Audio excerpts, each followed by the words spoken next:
Welcome to Sisters in Crime Australia and Murder Mondays, when authors talk about their crime craft. I'm Karina Kilmore, a debut crime writer, a journalist, and a national convener for Sisters in Crime, and we've been celebrating women's crime writing since 1991. Before I introduce Lili Wilkinson, I'd like to acknowledge the traditional owners of country throughout Australia and recognise their continuing connection to land, waters and culture. We pay our respects to their elders, past and present. Lili, thank you for being with us. Thank you. Thanks for having me. You must have writing in your blood. Your mother is a well-known children's author, Carol Wilkinson, and you have an incredible 16 books under your belt, including 11 young adult novels, such as The Lights Go Out, which was shortlisted for a Sisters in Crime Davitt Award last year. You also helped establish the website Inside a Dog and the Inky Awards at the Centre for Youth Literature through the State Library of Victoria. Welcome, Lili. Before we get to the questions, can you please give us your elevator pitch for your latest book, the Erasure Initiative? Sure. So this is the Erasure Initiative, and it is about a girl who wakes up on a self-driving bus. The bus is going around in circles around a deserted tropical island, and there are 7 people on the bus, including this girl, and nobody has any memory of who they are or how they got there. And it's a book that is a lot to do with ethics. It's a lot to do with memory, and it is a lot to do with kind of the concept of criminality. Ooh. Okay, let's get to our questions. When and how do you work out plot, twists, and red herrings?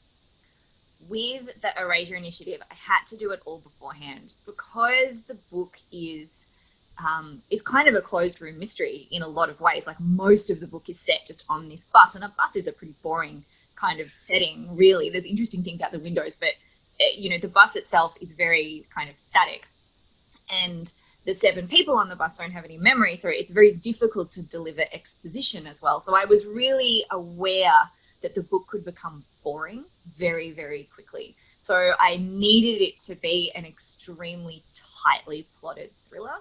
So I did a massive amount of planning. I had note cards up on walls. I made sure that every single chapter would have a big twist and a big reveal, and that every reveal would only create more questions for the next chapter. So yeah, I did all of it before I wrote a word. Wow, that sounds incredible. It was fun. I love planning. It's my favorite part of the process. What started you on a life of crime? Oh, that's a good question. I think that probably it was, I wrote a book called The Boundless Sublime, which was sort of quite late in my career, really. But I just written a whole bunch of romantic comedies and really, really wanted a change. I wanted to do something different. And I've always been really obsessed with the concept of cults. And so I decided I wanted to write like a thriller about a cult. And so that kind of was the beginning of sort of my journey into these sort of darker, crimier themes. Wow. And when was that, Lili? That was published in 2015, I think. How do you write about violence? With like a great deal of satisfaction. I really, really like writing gruesome scenes. I know that there's a lot of writers who are like, oh, when I had to kill this character, I cried for a week. And I'm like, I'm not like that at all. I really, really enjoy writing, very, very grisly and gruesome scenes. I quite enjoy the research for them as well. In a previous book, I had to write a sort of an emergency dentistry scene that I just really, really, it was gross, but I really, really enjoyed it. And there are a few scenes in this book as well. So yeah, I enjoy it. I make sure that it is very well researched. There's a couple of really good kind of blogs out there that I read obsessively, which are blogs by actual medical professionals, but people who are writers writing with their questions of like, what would happen if I fell off this thing and landed on a sword? Like, would I die? And I really, really enjoy all of that. I love trying to figure out what would really happen in these fictional scenarios. Fabulous. Tell us something not in your novel about a main character. Ooh, that's a great question. It's hard to do without spoilers as well because they don't have any memories. But I think so. The protagonist is Cecily, and I did work out quite a lot of backstory about her and her family that sort of is hinted at in the novel, but that her parents became very, very rich through a multi-level marketing scheme, like a skincare multi-level marketing scheme. And I spent quite a lot of time figuring that out because I think that multi-level marketing and cults are very, very closely connected. Like it's a really, really similar mindset of like an indoctrination and, you know, charismatic leaders and alienating your friends and family because of your focus on this one thing. So yeah, I love a good MLM. I mean, I don't love it in the sense that I want to do it, but I'm very interested in it as like a social construct. That's a great observation. What's the scariest thing in your novel? I think that the scariest thing in my novel are some of the two things. One of them is what I hope the novel will confront the reader with their own like ethics and the fact that none of our ethical frameworks are very stable, that we think they are. We think that we have this very strong kind of moral center, but I don't think we do. And I think once you kind of poke it a little bit, it becomes instantly, like destabilized, and it becomes very, very difficult to figure out, like what you really believe in. So that's one of them. And the other one is, I think that there is some discussion in the book about the criminal justice system and the way that prisons don't work, the way that we deal with criminals and criminality in our society is very flawed, but that it opens up the question of what is the solution. And I think that the lack of an answer to that in my book is quite scary. Why is crime so appealing as a genre? I think because it is the right amount of scary, but that it always comes with catharsis at the end. That you can go into this world that is dark, where people die, where bad things happen, like they do in the real world. But in the real world, you don't always catch the bad guy. The real world is super complicated. And in a crime novel, if you pick up a crime novel, you are sure that you will have an answer to the question by the end of the book.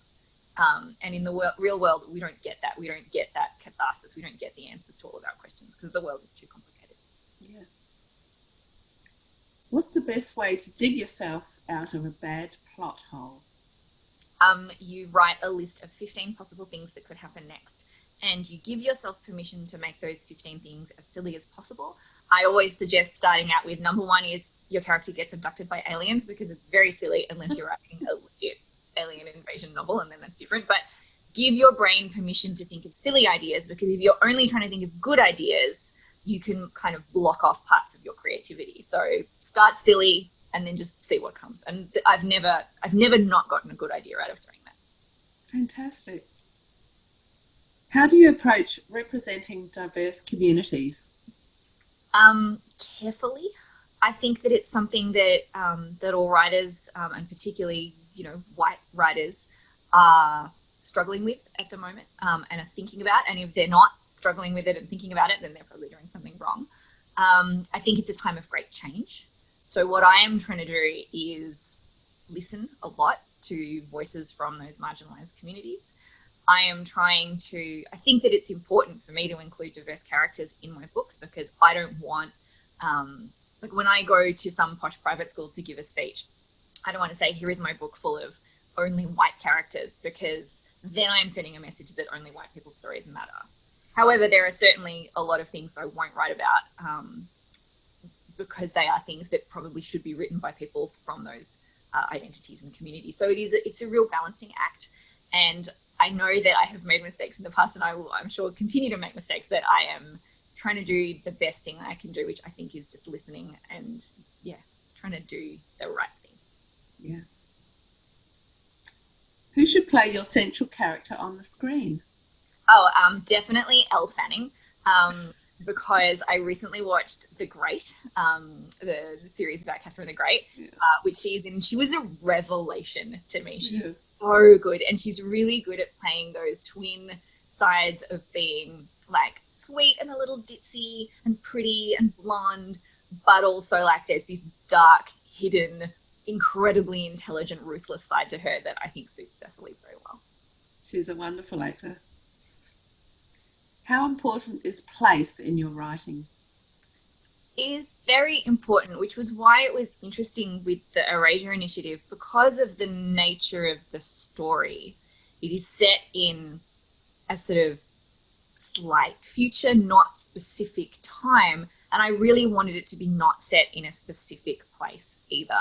I wanted it to have a kind of timelessness and placelessness because of the ideas that they were exploring, and also because of I wanted them to be really adrift because they have no memory. So I didn't want them to know what year it was. I didn't want them to know what country they were from. I deliberately didn't mention anybody's accent because I didn't want them to think about what countries they might have been from or what their cultural backgrounds were. Like, it genuinely, I needed it to be anywhere. So that was quite hard to write that, but still kind of really ground the setting.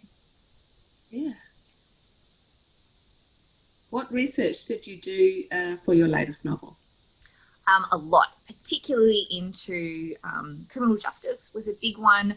I had to learn about like how computers work, because there's some hacking scenes in there that I had to like write fake code for. And I'm sure that at some point some person who understands all of that is going to point out that it's all wrong, and sorry. And then, but the biggest thing was memory. I had to research memory and how it works. And I read this book called The Answer to the Riddle Is Me, which is a memoir by a guy who basically woke up on a train platform in India with absolutely no autobiographical memory. So he had all of his general knowledge. He still knew song lyrics and he knew the books that he'd read, but he didn't remember when he'd heard that song or his own name or anything about himself or his life. And he assumed that he sort of talked to a police officer, and the police officer was like, "You're a drug addict. Like, that's the only solution. I've seen white people like you before. You're definitely a drug addict. You got to call your mother and apologize. That's the first step here to healing." And so he found he had a calling card in his pocket. So he called his mum and he's like, "Oh, I'm so sorry. You must have been so worried about me." And she's like, "What are you talking about? I talked to you yesterday and you were fine." And he turned out to be, he was a Rhodes Scholar, not a Rhodes Scholar, a Fulbright Scholar, writing a novel in India. And the whole thing was a reaction to his malaria medication. But he lost his autobiographical memory for 2 years. And I found that really fascinating, that you could lose yourself in that way, that you can still have all of your abilities and your knowledge, but that it is a different part of your brain that stores your memories about who you are and your own experiences. And the thing that was really poignant about this book to me is that this guy, went home and looked at photos and listened to tapes of a radio show he'd made in college, and came to the realization that he didn't really like this guy. Like, this guy he had been, he's like, he's kind of an asshole. Like, I don't like him.